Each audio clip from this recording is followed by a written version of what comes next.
Praise the Lord. The best wishes to you and your family members in the name of God. దేవుని నామమునకు మహిమ కలుగును గాక. దేవుని నామం పేరిట మీకును మీ కుటుంబ సభ్యులకును శుభాభివందనములు. ఈరోజు దేవుని వాగ్దానం. Today God's promise. అపవాదికి చోటియ్యకుడి. ఎఫెసీయులకు రాసిన పత్రిక 4వ అధ్యాయం 27వ వచనం.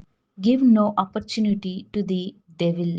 The book of Ephesians chapter 4 verses 27.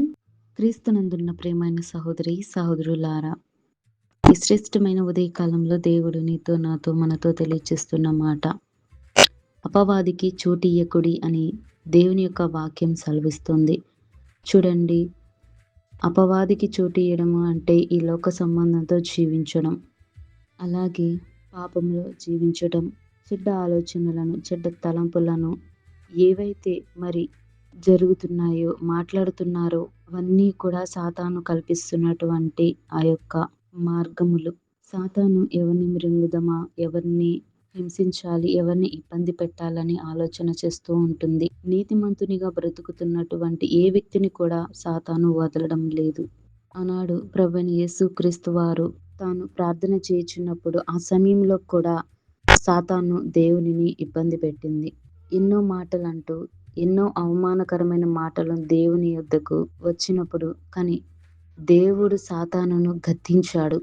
ఇక్కడ నుంచి పో సాతానా అని తిట్టినప్పుడు సాతాను అక్కడి నుంచి పారిపోయింది. కనుక మనము కూడా చెడ్డ ఆలోచనలు, చెడ్డ తలంపులు, వీటన్నిటిని కూడా సాతానుకు సంబంధించిన ప్రతి ఒక్కటి కూడా మన నుంచి దూరంగా ఉండాలి. అపవాదికి చోటు ఇవ్వకూడదు. మనము యథార్థంగాను దేవుని వాక్యం చదువుకొనొచ్చు, ప్రార్థించుకొనొచ్చు. ప్రతి విషయము కొరకై విజ్ఞాపన ప్రార్థన కలిగిన వారంగాను మనం నడుచుకోవాలి.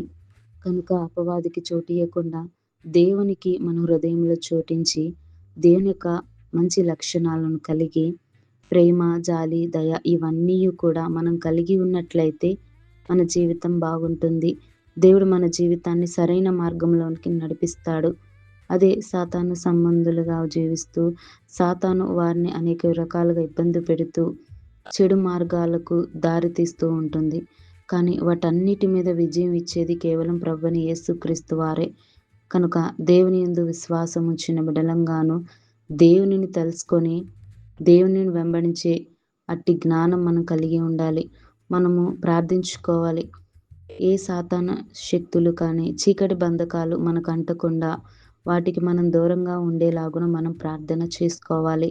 ప్రతినిత్యం మొదటి స్థానం ప్రభువైన యేసుక్రీస్తుకు మనం ఇవ్వాలి. మొదటిగా ఆయనకు ప్రార్థించుకోవాలి. కనుక అట్టి కృపా కాపుదల నీవు నేను మనమందరమును కూడా పొందుకొని ఇందుము గాక. ప్రార్థన. ప్రేమ కలిగిన తండ్రి, దయగల దేవా, నీకెన్నో వందనాలు, స్తోత్రాలు. ప్రభువా నాయన, అపవాదికి చోటు ఇవ్వకుండా ప్రభువా మా హృదయంలో ప్రభువా నీ యొక్క పవిత్రమైన హృదయాన్ని మాకు దయచేయండి. మంచి లక్షణాలను కలిగి మంచి హృదయాన్ని మాకు దయచేయండి.